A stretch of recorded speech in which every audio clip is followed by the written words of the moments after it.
Bună ziua, frumoși mei berbeci! Bine ați venit, dragii mei! Astăzi facem etalarea pentru luna septembrie. Etalare generală, nu uitați, luați de aici doar dacă rezonează ceva cu situația voastră. Vom încerca să vedem la, nu știu, în mare, cam cum se aspectează luna septembrie pentru voi, da? Nu uitați să vedeți și celelalte etalări care corespund cu luna Venus sau ascendentul vostru, ca să completați cât mai bine această primă etalare, da? Bun, hai să vedem, frumoși mei berbeci, care sunt primele mesaje, bineînțeles, din acest oracol, mesaje reprezentative sau importante, care trebuie să le știți, să le auziți pentru luna septembrie. Timpul. Primul mesaj este timpul. Interesant. Vom vedea ce vrea să ne spună. A primi. Este timpul să primești. Probabil că în luna septembrie berbecul va primi mult mai multe, nu știu, multe lucruri. Lucruri sau fapte din partea altora sau, pur și simplu, berbecul își va da sieși. Da? Va considera că e timpul să își ofere lui mai multe lucruri. Pentru alții dintre voi ar putea să fie o idee bună. Avem al treilea mesaj. Acum, e posibil pentru unii dintre voi să vă vină așa o idee genială și să spuneți pe față sau să fiți sinceri cu voi înșivă și să știți ce nevoie aveți, ce vă doriți voi de fapt, ca voi să fiți împliniți. Și vă strălucește așa în cap o idee și ziceți, ok, eu știu, acum, momentul Evrica, nu? Pentru că vorbim despre timp. În luna septembrie, berbecul face un click mare și își dă seama, de fapt, ce nevoi are de la ceilalți, de ce nu. Exprimare emoțională avem la capătul cărților, exact ceea ce spuneam, ai nevoie să începi să dai măscuța jos și să te arăți și să spui exact ce ai nevoie. Să sperăm că nu face gălăgie microfonul. Am să încerc să îl țin cât mai drept. Ok, vom vedea cum vor de fapt aceste cărți să se conecteze cu cărțile de tarot. Începem acum să facem crucea celtică. Să vedem pentru luna septembrie berbec care este energia generală a acestei luni. Ok. Bun. Tăiem cărțile și începem să vedem situația lunii septembrie. Împăratul, wow! În mintea ta, forța. În subconștient, 2 de cupe. În trecut, 9 de bâte. Interesant. În viitor, 5 de bâte. Și concluzia, 2 de monede. La capătul cărților, 2 de bâte. Eu te văd în luna septembrie într-o energie de contemplare sau de, contemplare a unei traiectorii din viața ta. Că e pe plan amoros, că e pe orice alt plan, fiecare dintre voi, dragii mei, știți, da? Că mereu spun același lucru. Încercați să puneți mesajele în acea arie unde rezonează cu voi. Ce contemplezi tu? Probabil atitudinea ta de regină de monede, de mama răniților, care de fapt n-a făcut decât să... Hai să zicem așa că tu îți dai seama, luna septembrie, momentul ăsta Evrica pe care eu am simțit să-l spun cu această idee care îți va răsări în minte, îți va cădea fisa, cum se zice la noi în românește, că tot ceea ce tu ai făcut în trecut, pentru că de-aia contemplezi, vei fi în această poziție de a privi în urmă la comportamentul tău. Dacă tu ai făcut pe mama răniților în relația ta sau în jurul tău, cu familia, cu prietenii și așa mai departe, ai fost aici pâinea lui Dumnezeu, ai dat tot ce ai avut mai bun în tine, te-ai lăsat pe tine pe ultimul loc, Ei bine, rezultatele pe care le-ai avut au fost nesatisfăcătoare sau dureroase, dezamăgitoare. Deci pentru tine a fost ca și cum pentru ce Dumnezeu am făcut atâtea lucruri, pentru ce mi-a servit, da? La ce mi-a folosit să fac atât de mult pentru alții, când eu de fapt m-am ales cu inima frântă, m-am ales cu dezamăgiri, m-am ales singur aici, da, probabil că, nu știu, inclusiv am pierdut lume în loc să câștig, da? Prin comportamentul ăsta al meu mămos, atent, generos și așa mai departe. Și aici ajungi, da? În punctul X sau punctul 0, cum spun eu câteodată, în care contemplezi și zici, ok, până acum am făcut așa, ce fac de acum înainte, da? Timpul, ce fac în acest moment, în luna septembrie. Uite, ce vreau să fac este să primesc și eu, nu doar să dau ca o regină de monede, ca mama răniților, da? Și încep să faci planuri. Ești într-o energie de planificare, îmi vine să spun, cu claritatea sau cu viziunea întregului tablou al comportamentului tău din trecut. Da. Bun, ce vedem în prima instanță, ca primă energie în luna septembrie, Împăratul. Hotărâre, te văd foarte hotărât, te văd foarte... vine să spun corect cu tine. E despre tine aici. Da? Dacă împăratul ăsta îmi vine și îmi spune mie că berbecul în luna septembrie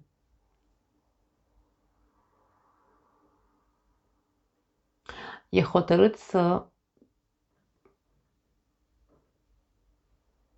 dețină controlul asupra comportamentului lui. În mintea ta vedem forță, un control mental incredibil. Către ce? Către persoanele cu care tu te simți conectat. Faptul că în trecut, indiferent cât de mult ai făcut, tot timpul te-ai lovit de câte ceva, tot timpul ai avut un obstacol, tot timpul singura persoană care cumva, chiar și când simțea că nu mai poate, zicea ok, mai pot, hai că pot și de data asta, hai că, nu știu, o să facem și de data asta. Tot ceea ce s-a întâmplat în trecut, ce am spus și cu Regina de Monede și cu acest 9 de bâte, că tu ai fost și ai tras cumva, dar tot timpul te-ai lovit, că parcă nu se ajungea, domne, la un final. Nu se ajungea niciodată la un final, la un rezultat. Te-a făcut să devii, hai să spunem așa, tu cel care te-ai hotărât să tai și să spânzuri în ceea ce privește conexiunile sau persoanele cu care tu te simți conectat. Preiei controlul mental al comportamentului tău și probabil că aici începi și tu să... Mie vine să spun că încep să, nu neapărat să plătești cu aceeași monedă, nu știu de ce simt asta în momentul de față, vom vedea la clarificări ce vrea să iasă, dar aici este vorba despre, ok, dacă eu în trecut am stat și am tras singur și am încercat să fac din rahat bici, cum se zice la noi, și tot am văzut obstacole, parcă tot nu ajungeam la finalitate, uite că mă pun și eu în contra, de acum înainte o să fiu și eu ăla care trage invers, da? Pentru că și eu am dreptul să fiu căpos, și eu am dreptul să am ego, și eu am dreptul să fiu, nu știu,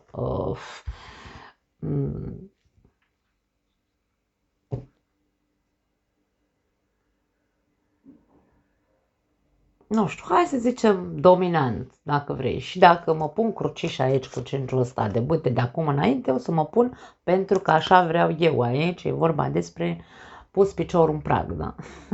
Asta simt în momentul de față. Concluzia este un 2 de monede.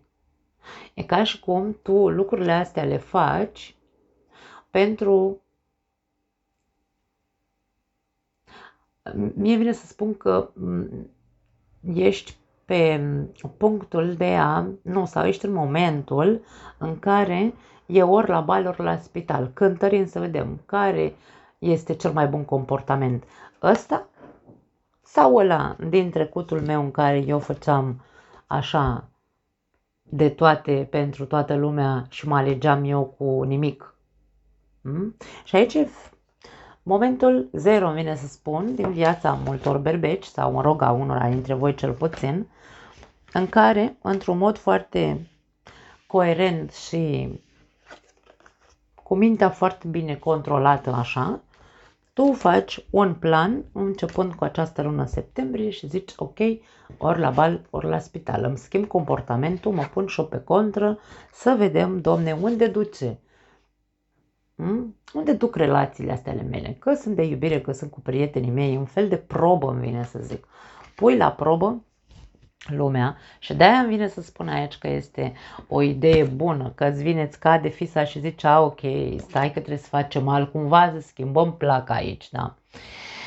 Și berbecul se pune așa într-un mod foarte, foarte, hai să-l numim strateg, pentru că împăratul e strateg, na, împăratul nu este un împărat pentru că s-a născut, ci pentru că a ajuns să fie un împărat. Hai să vedem ce vrea să ne spună acest împărat, poziția ta în luna septembrie, să vedem cu ce vine împăratul.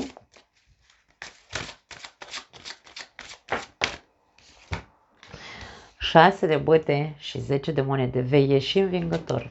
Deci strategia ta mi-e vine să spun că va funcționa exact așa cum tu consideri, exact așa cum tu plănuiești. Așa va ieși. Nu am ce să zic altceva. Poate da, pentru unii dintre voi este vorba despre partea sentimentală, dar nu vreau să rămân bătută în cui aici cu planul sentimental. Dacă strategia ta are legătură cu a-ți reînchega familia și a-ți pune din nou, nu știu,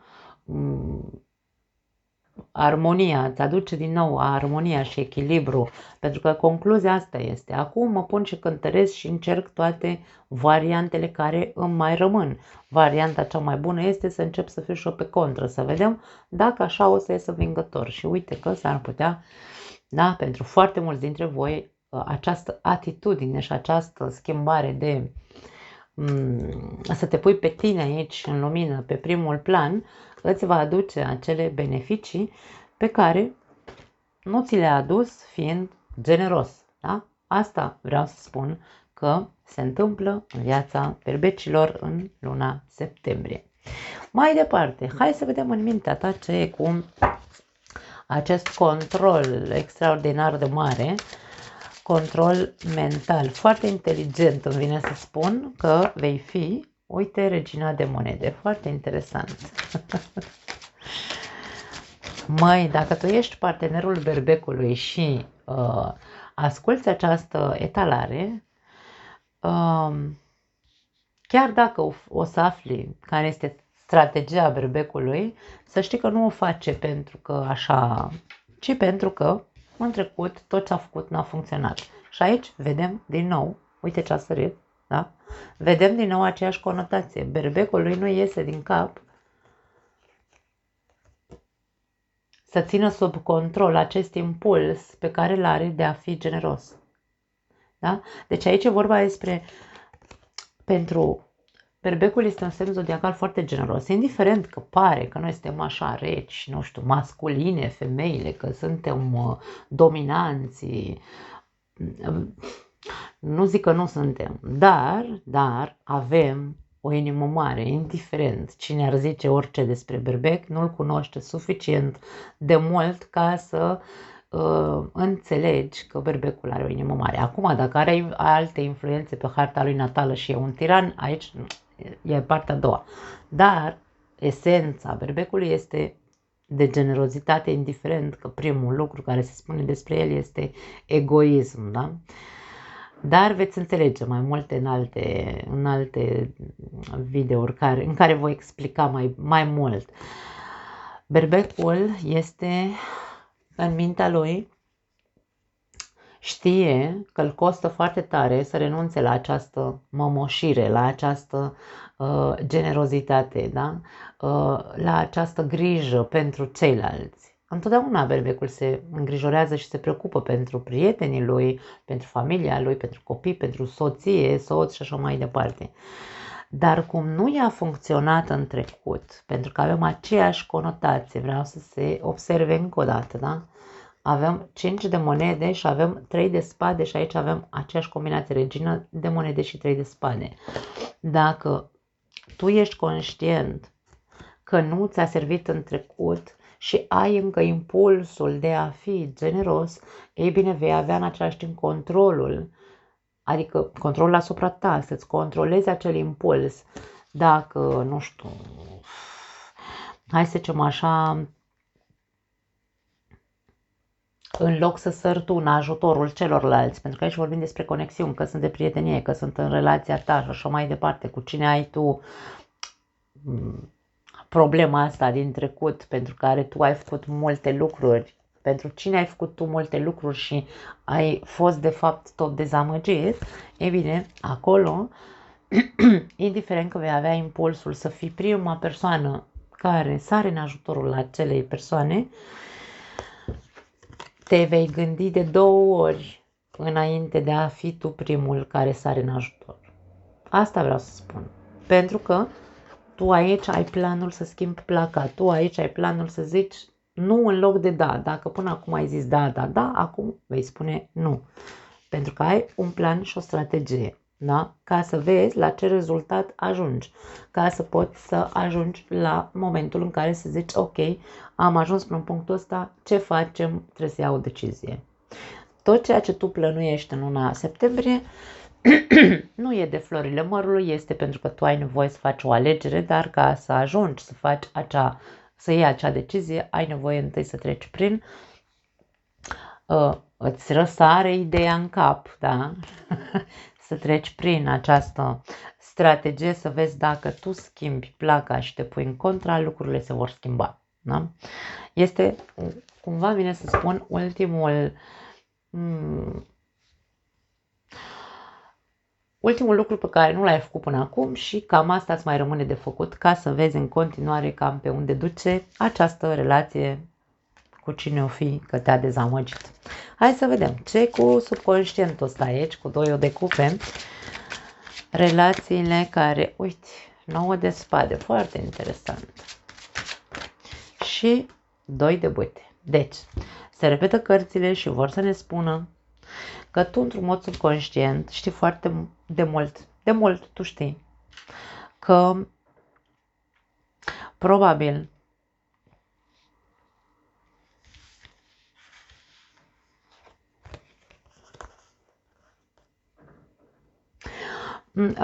cel puțin aș spune, încearcă să nu te simți vinovat că n-ai luat decizia mai de mult sau că n-ai schimbat placa mai de mult. Nu mai contează, nu-ți mai bate cap.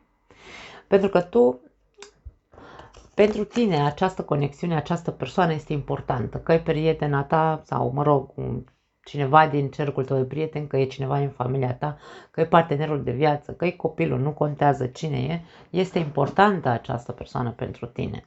Da. Faptul că încă stai și într-un mod în care nu arăți, încă te îngrijorează unde poate duce această relație. Pentru că poate la tine e doar o fațadă aici, atenție, e doar o fațadă, doar o mască de putere sau o mască de răceală și de egoism și de un ego foarte inflamat pentru a pune în practică această strategie despre care vorbeam. E doar o fațadă. Da, berbecul e foarte bun în a pune lumea la probă, punându-și acea mască de gheață. Dar pe dinăuntru, el e o regenuță de monede. Acum, faptul că e foarte importantă această conexiune și că îți bați capul cu unde o duce, ideea ce simte cel mai mult aici, încearcă să nu faci din țânțar armăsar, încearcă să nu te simți vinovat pentru schimbarea atitudinii tale, lasă lucrurile să vezi la ce rezultate te duc la ce rezultate te duce această schimbare a ta de atitudine, pentru că te poate duce, după cum am spus, la succes. Acum, dragii mei, să nu ne înțelegem greșit, că dacă tu ești un berbec din ăla așa, care te duci cu capul în gard, fără să gândești, atunci n-ai nicio treabă cu etalarea asta. De ce spun asta? Pentru că în momentul în care suntem foarte, foarte egoici și foarte, foarte hotărâți să schimbăm noi, nu știu, să dăm lumea cu curul în sus, poate pe moment ne iese. Dar, ia uite după aia cât am mai bătaia de cap o să ai, să zicem așa. Da. Și probabil conflicte. Dacă te pui în această poziție de narcisic, să zicem. Atenție, da? Da. Hai că vă fac și pe voi să mă înjurați. Că eu tot provoc pe toată lumea aici să mă înjure. Ok, în trecut avem acest 9 de bâte. Hai să vedem ce e cu el. 9 de bâte, după cum știm, este o carte de obstacole. Roata norocului, foarte interesant. Și mai avem 2 cărți care au sărit, Eremitul și 4 de monede. Da. Faptul că tu în trecut ai tot încercat și te-ai tot chinuit să ajungi la niște rezultate și n-ai reușit, aici vedem într-un mod repetitiv, da, tot timpul parcă se repeta același comportament sau aceleași rezultate. Rezultate, nu știu, hai să le numim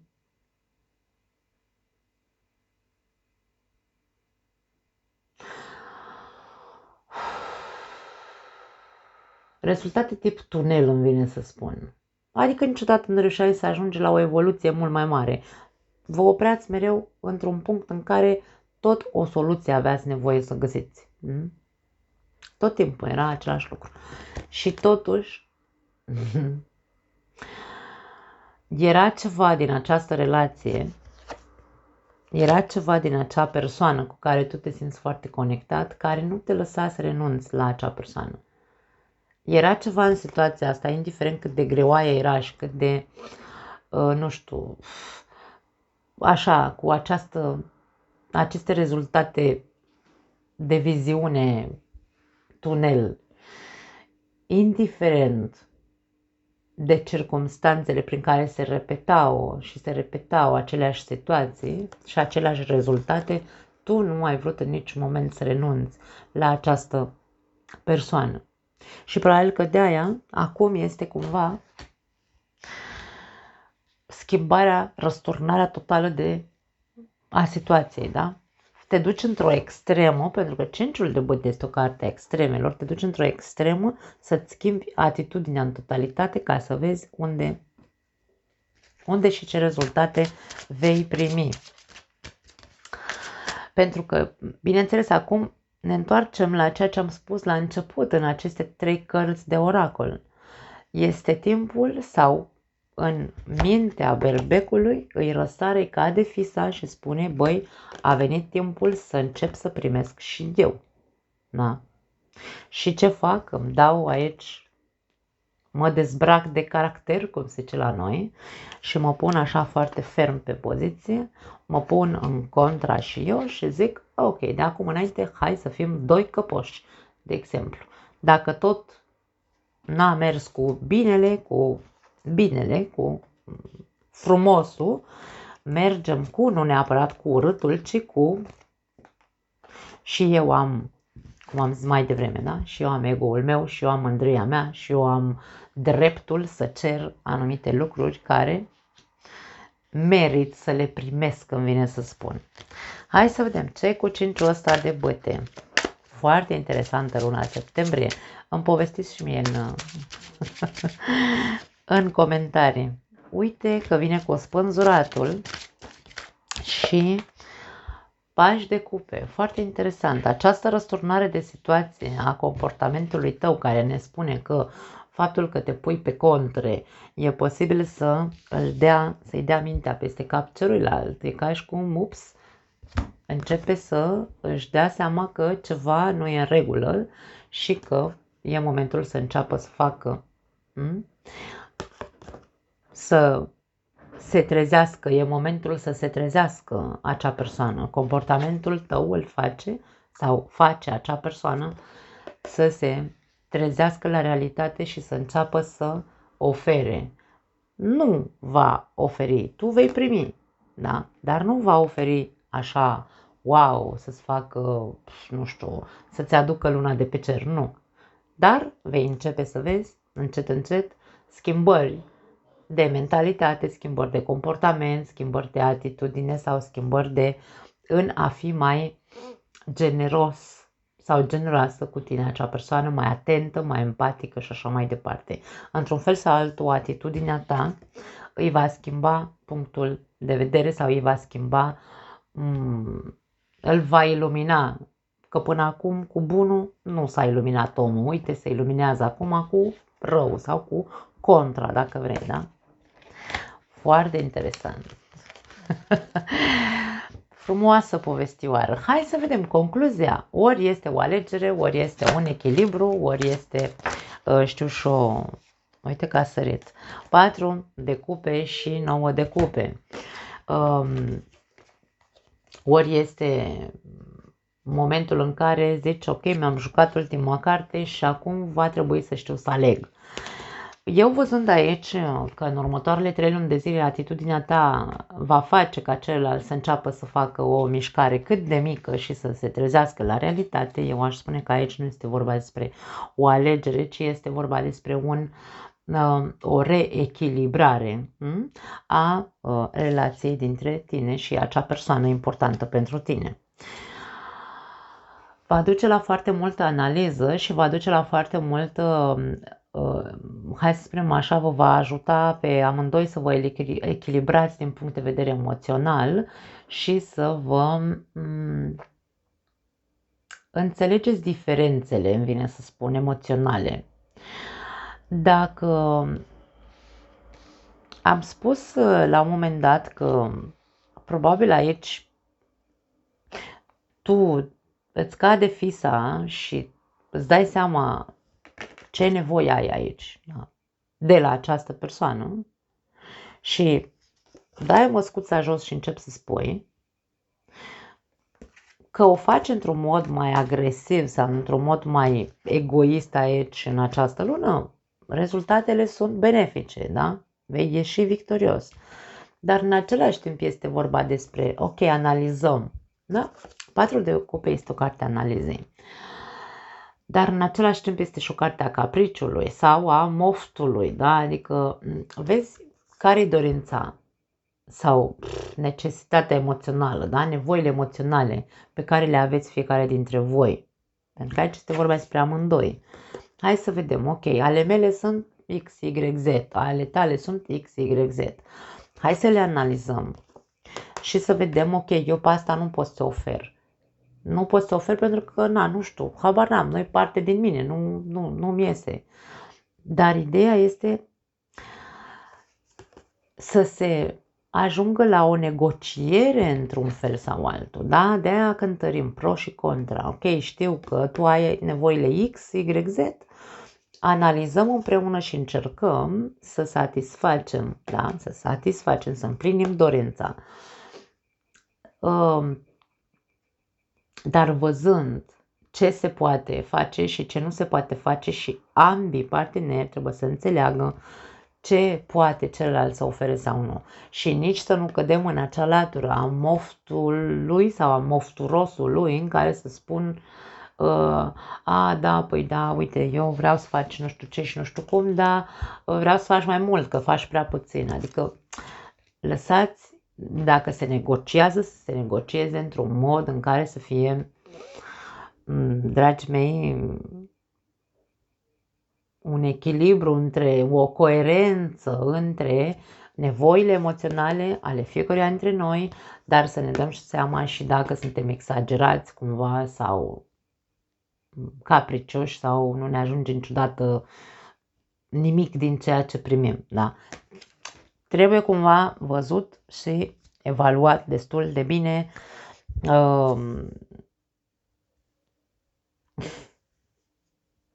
și dorința să fie pentru a echilibra, nu pentru a alege.